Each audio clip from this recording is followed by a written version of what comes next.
안녕하세요.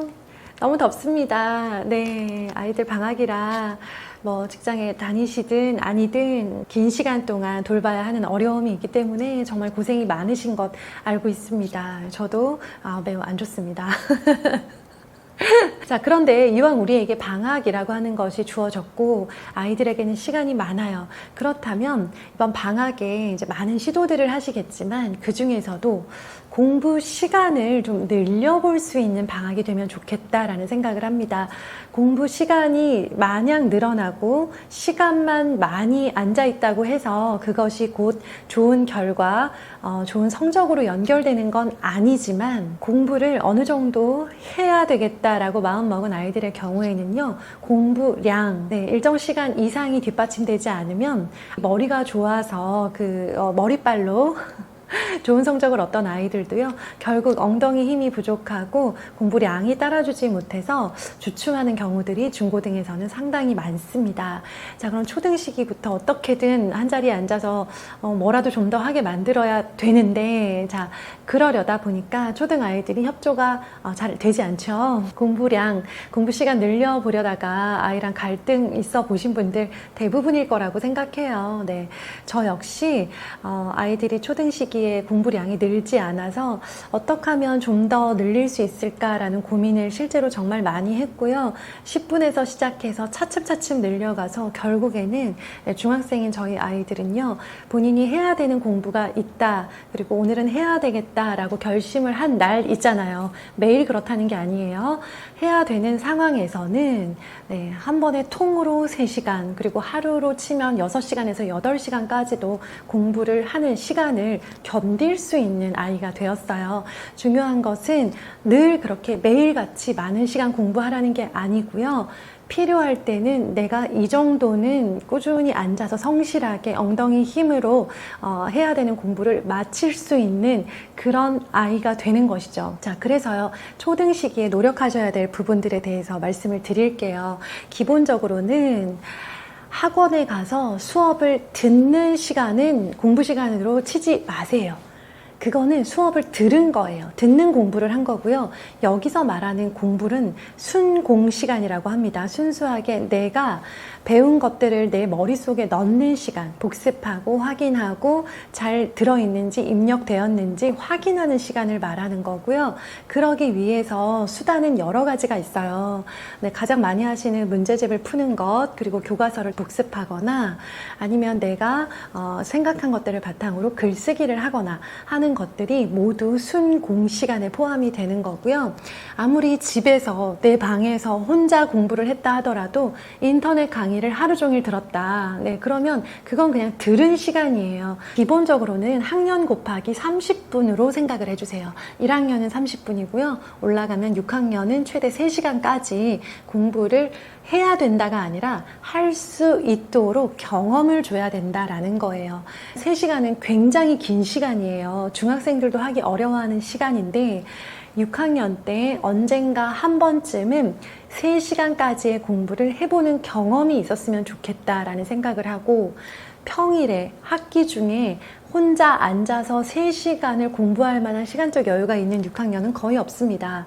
그렇기 때문에 방학 중에 시간이 많을 때 어느 날 하루는 자기가 혼자 책상에 앉아서 하기로 했던 공부들을 총 하루로 치면 3시간은 앉아서 공부를 해본 경험, 이걸 방학 때 주어보면 참 좋다는 거예요. 3시간 동안 한 번도 들썩하면 안 되냐? 그건 아니에요. 총 시간이 중요한 거고요. 어떤 아이들은 아직 집중력이 부족하고 지속하는 그런 힘들이 부족해서요, 막 10분마다 왔다 갔다 하는 아이들이 있고요. 좀 길어지면 30분 혹은 1시간에 한 번씩 물을 마시러 나오기도 하고요.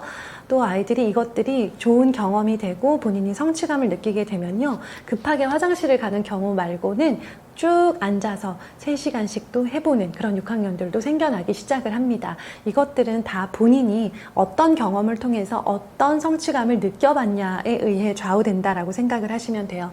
자, 초등학교 1학년부터 시작을 해서 시작하실 때는 무조건 10분입니다. 10분만 해줘도 고맙다라는 마음으로 앉아 있어준 것 자체를 감사하게 생각하시고요. 장소는 아이가 원하는 곳이 최고예요. 부모님이 지켜보시는 가운데 부모님의 칭찬을 받으면서 하나하나 피드백을 받으면서 공부하고 싶어하는 저학년들은 식탁이 최적의 장소고요. 아이가 이제 사춘기가 되고 또 동생들이 너무 시끄럽고 해서 본인 스스로 나 이제 방에 가서 할래 라고 하는 경우가 있다면 그때 들어가면 되고요. 본인은 식탁에서 하겠다는데 굳이 혼자 외롭게 방에 넣는 것은 아이가 공부를 할 때마다 외롭고 소외감을 느낄 수가 있어요. 그러니까 굳이 급하게 집어넣지 않아도 된다. 저희 아이들의 경우에는 방에 들어가서 공부를 시작한 것은 5학년 정도부터였습니다. 자, 시간을 늘리실 때도 1학년은 30분이고 2학년은 1시간이니까 2학년이 되는 첫날 갑자기 1시간을 만들지 마시고요. 2학년이 되었다 할 때는 30분에서 5분 늘려보고 10분 늘려보고 하면서 점차로 늘려서 2학년 2학기 정도가 되면 아이가 총 공부한 시간이 1시간 정도는 매일 확보되는 그런 상황들을 만들어 주시면 좋고요. 여기에서 주의하셔야 되는 거, 학년에 비해서 지금 너무 공부 시간이 적어요 라고 생각하시는 분들 계실 거예요. 그러니까 1학년 30분밖에 안 해도 돼요. 주변에 애들 보면 다 막 2-3시간씩 하는데요. 네, 하시죠. 제가 강조드리고 싶은 건 공부 시간을 적게 가지라는 게 아니고요. 공부 시간을 적게 할애해도 괜찮으니 독서 시간을 그만큼 확보를 하시라는 거예요. 독서 시간은 학년이 올라가면서 반비례하고요. 공부 시간은 학년이 올라가면서 비례하여서 증가가 되죠. 저학년은 상대적으로 책상에서 보내는 시간이 짧은 대신 6학년들이 보내는 3시간 정도의 공부 시간을 그걸 다 공부로 채우려고 하지 마시고 독서 시간으로 쓰시라는 거예요. 그러니까 제가 다시 1학년을 키운다면 공부는 30분 하고 독서는 2시간 하도록 이렇게요. 네, 5학년이 되면 공부는 2시간 반이지만 독서 시간 30분 정도는 계속 확보를 해주고 6학년은 3시간 정도의 공부를 만약에 하게 된다면 너무나 바쁘고 힘들죠. 그렇기 때문에 6학년 정도 된다면 평일에 독서를 과감하게 포기하고 주말 독서로 배정을 하는 식으로 그렇게 해서 독서가 끊어지지 않으면서 공부 시간은 늘어나는 1학년부터 6학년까지의 자연스러운 로드맵을 만들어 주고 싶습니다. 자, 그리고요, 이렇게 늘리실 때 10분이든 5분이든 더 늘리려고 하다 보면 아이들의 저항은 당연한 겁니다.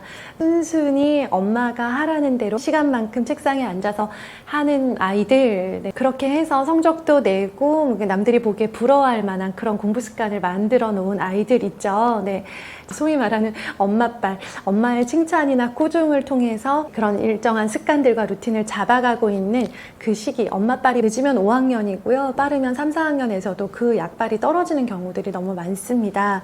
자, 그래서요, 늘리실 때는 엄마가 칭찬을 하거나 혼을 내서 하는 것들은 한계가 있다 보니까 아이 스스로 이만큼이나 공부를 했어 라고 하는 공부 시간과 공부 분량의 성취감, 우와, 내가 이렇게 못했었는데 했네 라고 하는 것을 유도하기 위해서 그날 하루는 본인이 가장 쉽고 만만하게 여기는 그 공부만 하게 해주시는 거예요.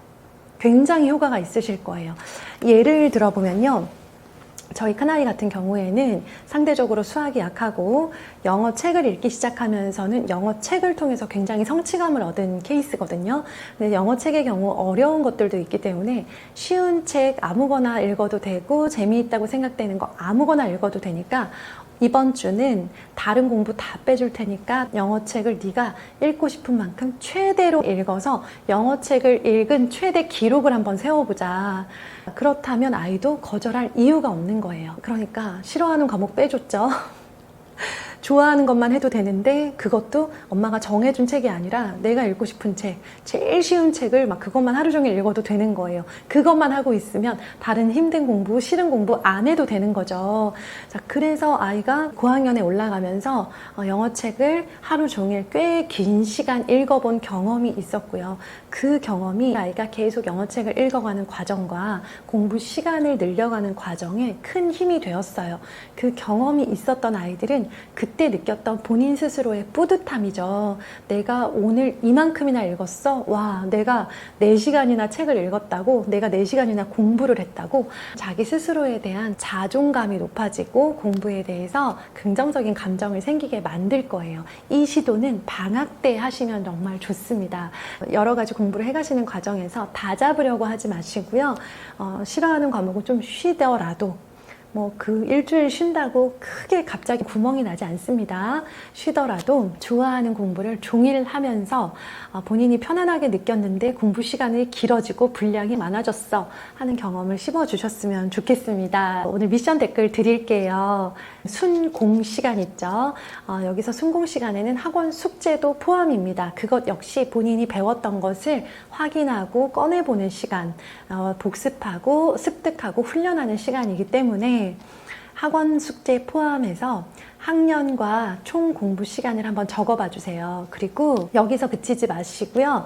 올해 12월 말이 되었을 때는 총 공부 시간이 이 정도로 늘어났으면 좋겠어요 라고 하는 부모님의 어떤 큰 로드맵. 네. 너무 욕심 부리시면 안 돼요. 예를 들어 1학년인데 지금 30분 하는데 12월 말까지 2시간 30분으로 늘릴래요. 네, 이것은 과합니다. 자, 현실 가능한 범위에서 하지만 조금 더 늘려야 되겠다라는 생각을 하시기 때문에 네, 그 부분을 미션 댓글로 남겨주시고요. 서로 공부 시간 어느 정도 되는지 확인하는 데도 굉장히 좋은 공유가 될 것 같습니다. 자, 미션 댓글 기대하겠습니다. 우리 어머님들 아이들 공부 시간 한번 늘려보자고요. 화이팅!